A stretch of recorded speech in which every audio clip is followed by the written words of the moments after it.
The Empress of the Eternal Veil sat upon her obsidian throne, her six-fingered hands glowing with the cold blue fire of 1,000 conquered stars. The galaxy knelt before her, warlords trembled, fleets hung like obedient shadows in the void outside the viewport. She had ruled for centuries, her touch a death sentence, her gaze enough to shatter wills. No one dared approach within 10 paces. Until him. The human prisoner was dragged forward by her guards, chains rattling like distant thunder. He was nothing, filthy, bleeding from a gash on his cheek, eyes burning with reckless defiance. Yet as they forced him to his knees before her, something in the air thickened, charged, like the moment before a supernova. "You dare look at me?" her voice echoed, laced with ancient power that made the stars outside flicker. She extended one luminous hand, ready to drain the life from him as she had done to emperors and gods alike. "I will unmake you." But the human didn't flinch.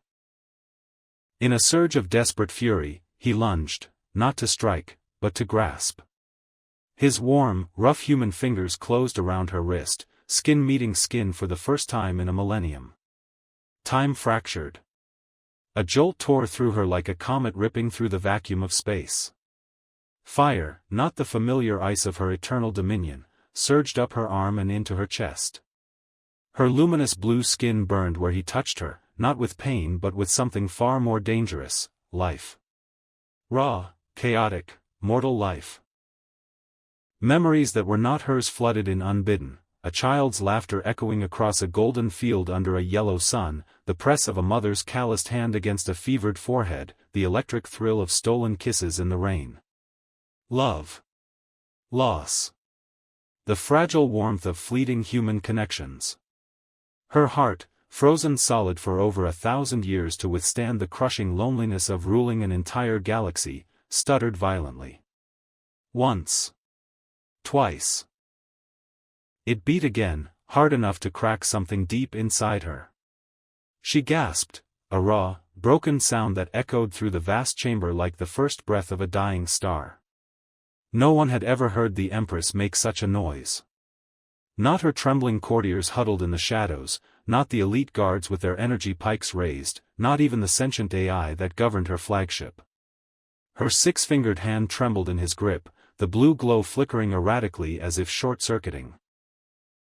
The human's eyes widened in shock, but he didn't let go. His fingers tightened instead, calloused from years of survival in the underbelly of forgotten colonies, his palms sweaty and warm against her timeless chill. "You're alone," he whispered, his voice hoarse from days of interrogation but laced with a raw honesty that pierced her like no weapon ever could. His thumb brushed across her palm in an instinctive, almost tender motion, a simple human gesture of comfort. And it sent another wave crashing through her. Alone. The word detonated in her mind. She had conquered worlds to fill the void, crushed rebellions to silence the whispers of doubt, forged alliances only to betray them before they could betray her.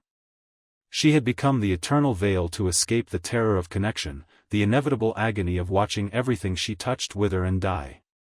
But now, with this insignificant human's hand in hers, the veil tore. Power surged wildly through her veins, uncontrolled for the first time since her ascension. The obsidian throne beneath her cracked with a sound like shattering glass. Outside the massive viewport, her flawless fleet, the one that had subdued the Andromeda spiral in a single cycle, began to drift. Lights flickered across thousands of warships as automated systems glitched. Alarms blared faintly in the distance, a rising chorus of chaos. "Release him." One of her guards roared, stepping forward with his pike humming to lethal intensity. The Empress's free hand shot up instinctively, and the guard froze mid-step, his body lifting off the ground as her residual power coiled around him like invisible chains. But even that gesture felt different now, hesitant, divided. She could feel the human's pulse racing against her skin, strong and frantic, syncing somehow with her own awakening heartbeat. "Who are you?" she demanded, her voice no longer the thunder of gods but something cracked, almost pleading. She hated the sound of it. Hated how her body leaned forward despite herself, drawn to the heat radiating from him like a dying planet orbiting a sun. "Captain Elias Kane," he rasped, still on his knees but refusing to bow his head.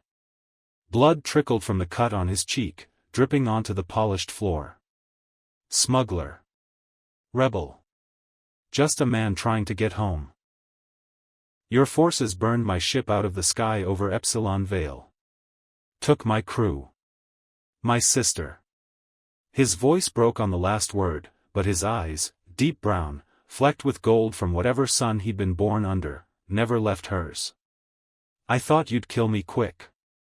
Didn't expect this. This." The word hung between them, heavy with everything unsaid.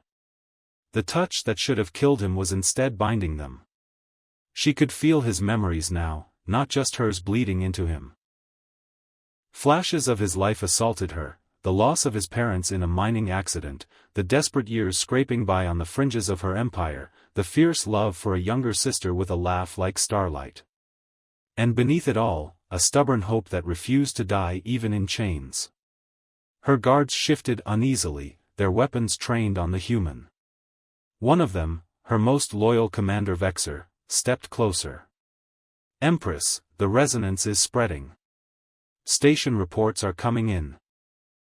Systems failing across the core worlds. We must terminate the anomaly." Anomaly. That's what she had been preparing to call him moments ago. Now the word felt like a blade turned against her own throat. Elias's hand was still in hers, and she realized with a spike of terror that she couldn't pull away. Not because he held her too tightly, but because some part of her, the part awakening after eons of numbness, didn't want to. The chamber lights dimmed as another wave of energy rippled outward. Holographic displays around the throne flickered to life unbidden, showing reports from across her empire, riots on pleasure planets, entire battle fleets losing formation, ancient monuments on conquered worlds cracking as if the very foundations of her rule were trembling. She had built everything on fear and isolation. One touch from a human was unraveling it all. "Stop this," she whispered to him, though whether she meant the chaos or the flood of emotions she couldn't say. Tears. Actual tears, hot and alien, burned at the corners of her multifaceted eyes. She hadn't cried since becoming Empress. The sensation was overwhelming, like drowning in a sea of stars. Elias shook his head slowly, his breath ragged. "I can't. I feel it too. Your loneliness, it's like looking into a black hole. Endless. But there's light in there. I see you. The real you, before all this." His free hand rose hesitantly, hovering near her face as if afraid to touch her again but unable to resist. His fingers brushed a strand of her silver hair, and another jolt passed between them, this one softer, deeper, laced with something dangerously like desire. The intimacy of it terrified her more than any rebellion. She ruled because she could not be touched. To be touched meant vulnerability. To be vulnerable meant death. Yet here she was, heart pounding in her chest like a war drum, body alive with sensations she had long forgotten. The warmth spreading from his hand up her arm, the way her skin tingled, the ache in her core that felt both ancient and brand new. "Empress!" Vexor shouted, raising his weapon. Permission to fire. Time slowed. She could end this with a thought. Drain the human's life, restore the ice to her veins, silence the alarms and the chaos. Return to the safety of her throne, her power absolute and unchallenged. But Elias's eyes held hers, and in them she saw not fear, but understanding. He saw the weight of her crown, the centuries of isolation, the fear that had driven her to become a monster. And impossibly, he didn't turn away. Her hand tightened around his instead of releasing. "No," she said, the word barely audible. Vexor hesitated. "My Empress?" I said no. The power in her voice returned, but it was different now, mixed with something raw and human. The guard was hurled backward by an invisible force, slamming into the far wall with a crunch. The others backed away, eyes wide with confusion and dawning terror. Their goddess was changing before them.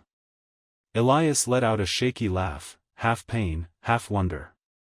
What happens now? You kill me anyway? Or? She didn't know.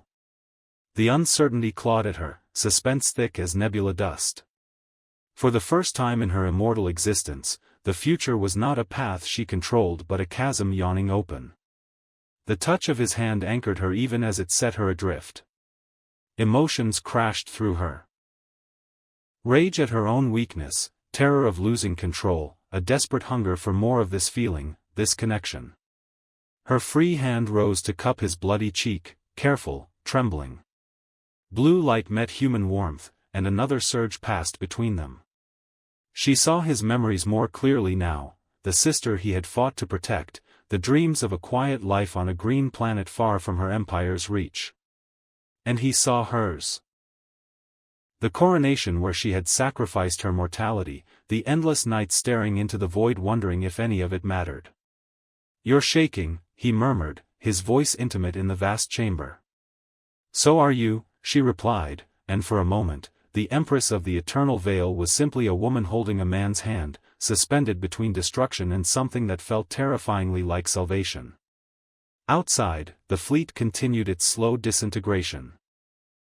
Inside, her guards watched in stunned silence as their ruler, the being who had bent galaxies to her will, leaned closer to the prisoner. Her forehead nearly touched his, breaths mingling. "What is your name?" he asked softly. "Aetheria," she whispered, giving him the name she had buried with her humanity long ago. Saying it aloud felt like shedding armor, leaving her exposed and raw. "Aetheria," he repeated, tasting it like a prayer. His thumb traced circles on her wrist, sending shivers through her entire being.